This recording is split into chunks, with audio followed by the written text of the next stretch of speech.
వందేండ్లు ఉండేలా భూభారతి పోర్టల్ను అత్యాధునికంగా తీర్చిదిద్దామన్నారు ముఖ్యమంత్రి రేవంత్ రెడ్డి. పైలట్ ప్రాజెక్టులో వచ్చే సమస్యలను ఆధారంగా సవరించి రాష్ట్రమంతా అమలు చేస్తామన్నారు.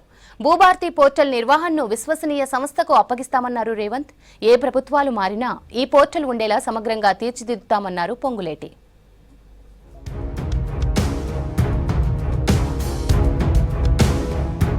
రేపటి నుంచి అమల్లోకి రానున్న భూభారతి పోర్టల్పై సీఎం రేవంత్ రెడ్డి కీలక సమీక్ష నిర్వహించారు. 3 మండలాల్లో రేపటి నుంచి భూభారతి పోర్టల్ పైలట్ ప్రాజెక్టుగా అమలు చేయనున్నారు. ఇందులో వచ్చిన సమస్యల ఆధారంగా సవరణలు చేసి రాష్ట్రమంతా అమలు చేయాలని ప్రభుత్వం భావిస్తోంది. సామాన్య రైతులకు కూడా అర్థమయ్యేలా భూభారతి పోర్టల్ రూపొందించామన్నారు ముఖ్యమంత్రి రేవంత్ రెడ్డి. కనీసం 100 ఏళ్ల పాటు వెబ్సైట్ ఉండేలా డిజైన్ చేశామని చెప్పారు. అత్యాధునికంగా భూభారతి పోర్టల్ ఉండాలని ఆఫీసర్లకు ఆదేశాలు జారీ చేశారు. భద్రతాపరమైన సమస్యలు రాకుండా పకడ్బందీగా ఫైర్వాల్స్ ఏర్పాటు చేయాలన్నారు సీఎం. భూభారతి నిర్వహణను విశ్వసనీయ సంస్థకు అప్పగిస్తే బాగుంటుందన్నారు రేవంత్ రెడ్డి.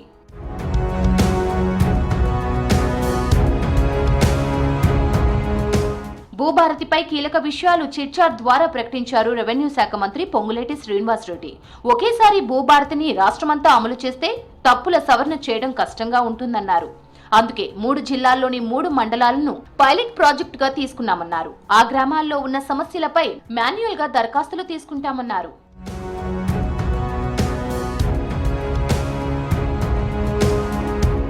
కొత్త సాదా బైనామాలపై ప్రస్తుత చట్టంలో లేదన్నారు పొంగులేటి. వెబ్ పోర్టల్ రాష్ట్రమంతటా అందుబాటులో ఉంటుందని చెప్పారు.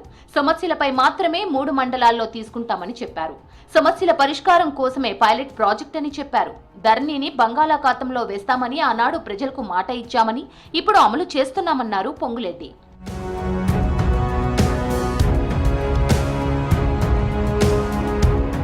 రేపటి నుంచి ధరణి అందుబాటులో ఉండదని భూభారతి ఉంటుందని చెప్పారు మంత్రి పొంగులేటి.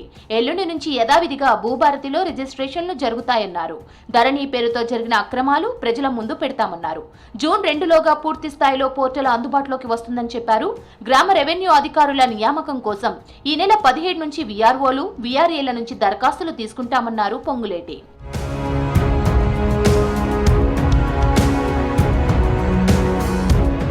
భవిష్యత్తులో ఎవరు అధికారంలో ఉన్నా కూడా భూభారతి చట్టం అమలు చేసేలా పోర్టల్ను తీర్చిదిద్దుతామన్నారు పొంగులేటి. భవిష్యత్ అవసరాలకు అనుగుణంగా పోర్టల్ ఉంటుందని చెప్పారు.